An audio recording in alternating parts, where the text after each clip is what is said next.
6 अप्रैल 1980 BJP की स्थापना और राजनीति के दल के तौर पर पहला चुनाव लड़ा तो महज 2 सीटें हासिल हुई और इसके बावजूद पार्टी के नेताओं ने हिम्मत नहीं हारी। अटल बिहारी वाजपेयी के नेतृत्व में शून्य से शुरू हुआ सफर मोदी युग तक आ पहुंचा है और इस 43 साल के संघर्ष में बीजेपी 2 सीट से 303 सीट वाली पार्टी बन चुकी है। 2014 के बाद से नरेंद्र मोदी के नेतृत्व में बीजेपी इतिहास रच रही है। करीब 21 राज्यों में बीजेपी की सरकार रह चुकी है। दरअसल जानकार बताते हैं कि बीजेपी की कार्यशैली दूसरे दलों से बेहद अलग है, जो उससे जीत के करीब ले जाती है।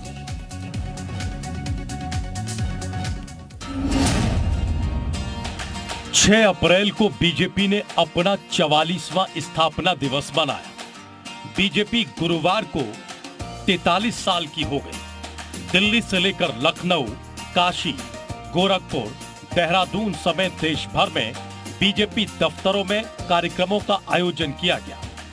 दिल्ली से पीएम मोदी ने कार्यकर्ताओं को संबोधित किया। प्रधानमंत्री नरेंद्र मोदी ने कार्यकर्ताओं को वर्चुअली संबोधित किया। पीएम मोदी ने परिवारवाद पर हमला बोला। उन्होंने कहा कि हमारी पार्टी एक परिवार की पार्टी नहीं है। कांग्रेस ने महिलाओं के लिए कुछ नहीं किया। जब भ्रष्टाचार की बात आती है, परिवारवाद की बात आती है,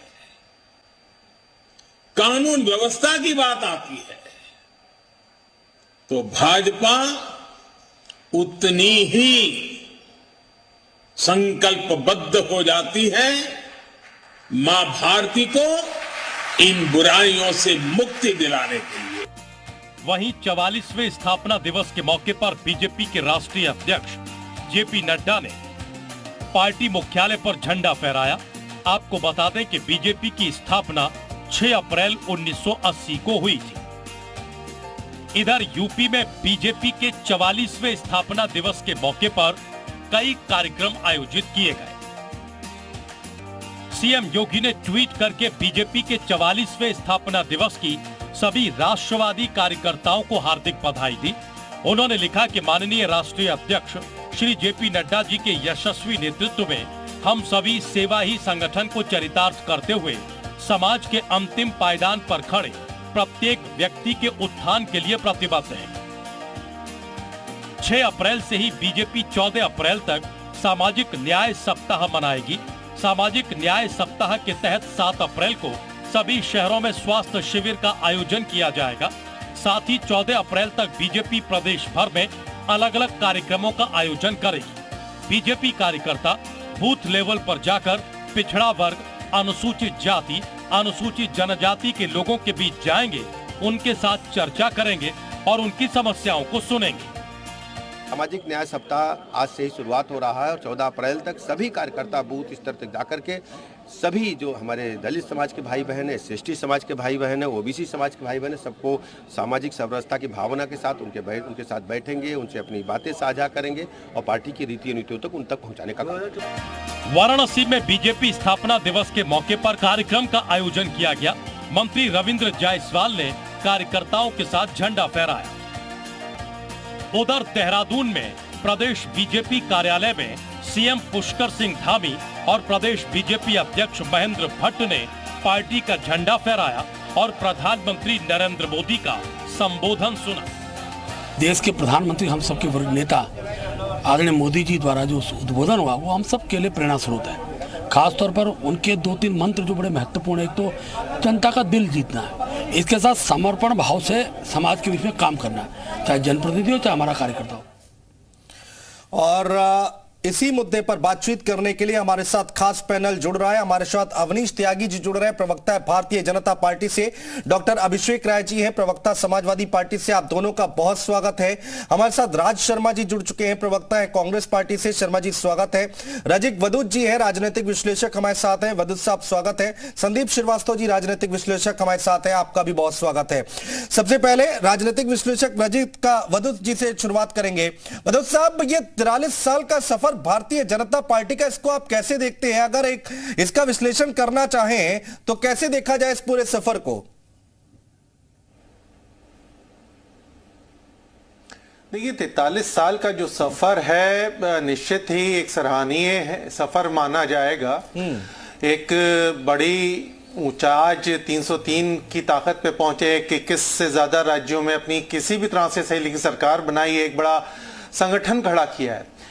देखिए ये सभी राजनीतिक दलों को सीखना भी चाहिए कि जो संगठनात्मक जो समर्पण भाजपाइयों में नजर आता है और भाजपा का जो संगठन है वो काफी कर्मठ नजर आता है, वो अपने नेतृत्व को लेकर के उसमें बागी तेवर नहीं दिखते और उसमें अनुशासन दिखता है। तो शायद यही कारण है कि जिसकी वजह से एक संयमित तरीके से भारतीय जनता पार्टी इस मुकाम तक पहुंची है। लेकिन हम ये नहीं भूलना चाहिए कि भाजपा की इस ताकत के पीछे राष्ट्रीय स्वयंसेवक संघ का महत्वपूर्ण रोल है। और आज की भाजपा वैसे भी देखिए तो जनसंघ का सेकंड वर्जन है।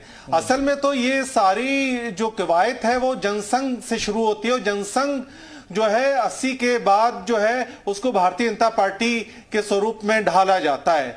जनसंघ एक अलग सामाजिक न्याय की विचारधारा पे था और बीजेपी एक बहुसंख्यकवाद की धारा को लेकर के आगे बढ़ा। और देखिए बीजेपी की आज की जो भी कामयाबी है उसमें अटल बिहारी वाजपेयी और लालकृष्ण कृष्ण आडवाणी जी को हम लोग नहीं भूल सकते। आज की जो भी बीजेपी है उसका स्वरूप, उसके सिद्धांत, उसकी सोच, सब कुछ अटल बिहारी वाजपेयी जी और आडवाणी जी की है। लेकिन इसमें आरएसएस के बिना भारतीय जनता पार्टी इस मुकाम तक कभी नहीं पहुंच पाती। ठीक है संदीप श्रीवास्तव जी, आप वदुद साहब की बात से सहमत हैं? बदलाव अब पहले के बीजेपी और अब की बीजेपी में फर्क दिखाई देता है क्या आपको किसी तरह का, या फिर जो छवि थी पहले वो अब बदलने की कोशिश की है? यहाँ पर पहले कुछ लोगों की पार्टी कहा जाता था इसको कि कुछ वर्ग पर ध्यान देती है, लेकिन अभी यहाँ पर बीजेपी का नारा ही यही है कि सबका साथ, सबका विश्वास, सबका विकास।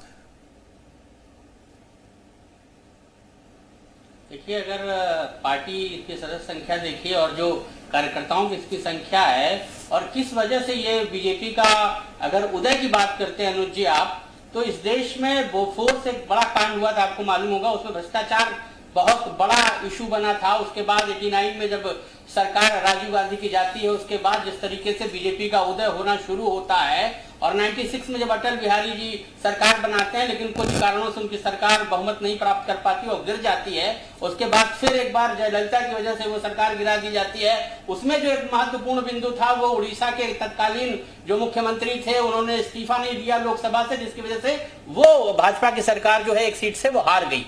तो वो देखिए वो भ्रष्टाचार, वो कुशासन आम जो जनता थी उसके दिमाग में बैठ गया था कि अगर इस तरह के लोगों को सरकार चलाने की हिमाकत बनती जाएगी तो हमारे देश से जो भ्रष्टाचार, जो कुशासन है वो शायद समाप्त नहीं होगा। और आपने देखा कि बीपी सिंह की संयुक्त मोर्चा की सरकार, उसके बाद चंद्रशेखर की सरकार को तो समर्थन दिया गया लेकिन उसके बाद वो सरकारें भी नहीं चल पाई और उसके बाद 10 वर्षों तक बीजेपी जो है विपक्ष में रही नरसिम्हा राव के सरकार के समर्थन जब सरकार थी इस देश में।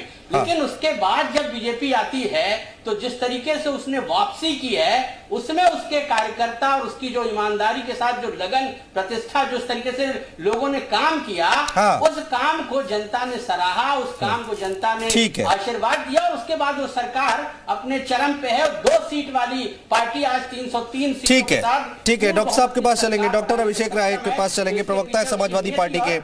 ठीक है संदीप जी, दोबारा आ जाऊंगा। डॉक्टर साहब ये 2 सीट से इतना लंबा सफर तय किया, ठीक है आप लोग विपक्ष के तौर पर कहते हैं कि महंगाई है, बेरोजगारी है, ये सारी बातें आप लोग क्यों नहीं समझा पा रहे? बीजेपी की लोकप्रियता या फिर कहें कि नरेंद्र मोदी की लोकप्रियता ये बढ़ती जा रही है। ये इसलिए मैं कह रहा हूं क्योंकि आंकड़े दिखाई दे रहे हैं, क्योंकि चुनाव दर चुनाव बीजेपी जीत रही है। आप महंगाई, बेरोजगारी, तमाम चीजें आप लेकर आते हैं, लेकिन इस बात को आप समझा क्यों नहीं पा रहे जनता को? अनुज भाई देखिए, जब अभी कुछ विगत वर्षों पहले आप देखते थे कांग्रेस अपराजित थी, कांग्रेस को कोई पराजित नहीं कर पाता था और इमरजेंसी लगी और हम लोग जेल गए, समाजवादी जेल गए और सारी चीज़ें हुई।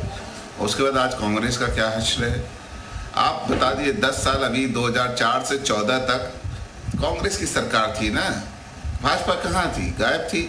अटल बिहारी वाजपेयी जी बहुत बड़े नेता थे, उनका सम्मान सारे लोग करते हैं, हम भी करते हैं, मैं खुद पर्सनली करता हूँ अटल बिहारी वाजपेयी जी का। उनकी गोल्डन शाइनिंग यात्रा थी, सारी चीज़ें थी 99 से 2004 तक। उसके बाद 10 साल भारतीय जनता पार्टी विलुप्त हो गई।